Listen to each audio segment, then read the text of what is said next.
16-year-old noticing the opposite sex for the first time, instead of the 26-year-old woman that she was.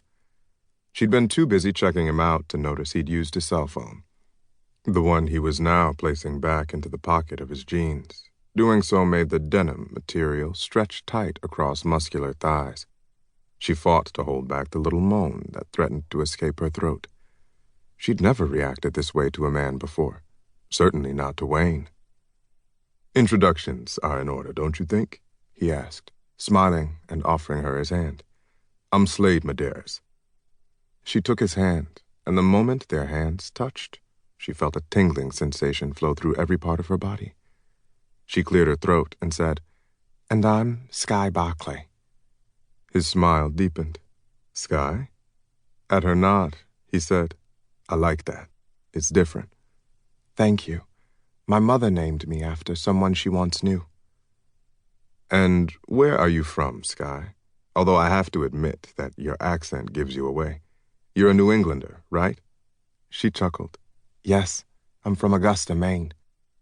Slade nodded. "The capital city. I've been there once, to a political fundraiser a few years ago with my Uncle Jake."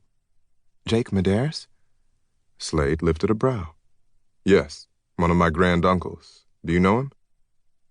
She figured that now was not the time to let Slade know that her private investigator had given her a preliminary report on certain members of the Madaris family, and Jake Madaris's name topped the list since he was so widely known on a national level. "I don't know him personally," she replied honestly, "but you don't have to be from Texas to know who he is. Everyone knows he married Hollywood actress Diamond Swain a few years ago, and they have 2 children. A teasing glint shone in her eyes when she then added, "See, I'm caught up on my entertainment trivia." Slade thought her chocolate-brown eyes held a warmth that nearly stole his breath. "You did pretty good. Their 4-year-old son is granite, and their 1-year-old daughter is amethyst." Then, without missing a beat, he said, "And you never did give me an answer about that drink. Do you want one while we wait?" She shook her head. "No, thank you. I'm fine."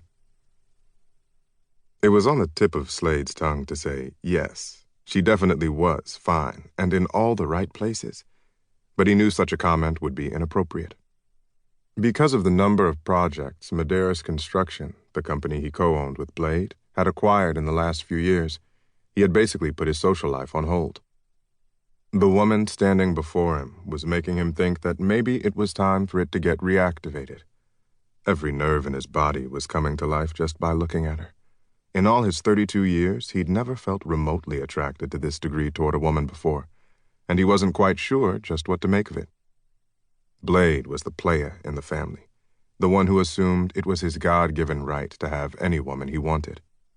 Slade studied Skye, thinking her age couldn't be any more than 25, and she was not taller than 5 feet 3 inches, with what he considered a perfect face, the coloring that reminded you of dark coffee with a smidgen of cream, full lips, high cheekbones, eyes the color of rich chocolate, and copper-brown hair styled in twisted curls that stopped short of touching her shoulder blades. Her makeup, if she was wearing any, was light, and instead of lip coloring, her lips shone from a touch of gloss. She was wearing a floral top and matching skirt that complemented her petite figure, and a pair of flat leather shoes that seemed more for comfort than for show, although he thought they looked cute on her small feet. There was something about her that reminded him of a prissy, prim, and proper lady. It was there, in the gracefulness of her walk and the correctness of her talk. She was yet to slaughter a single verb. "Would you like to have a seat then, Skye?" he heard himself asking.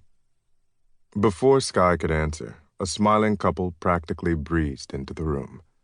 From the genuine warmth in the handsome man's incredibly dark eyes that connected to Skye's, which were so much like Slade's, she immediately got a comfortable feeling. And the woman by his side, whose smile was just as radiant as her beauty, sent out an air of friendliness. Skye knew from the private investigator's report that Dr. Justin Madaris was 46. She immediately thought he wore his age well.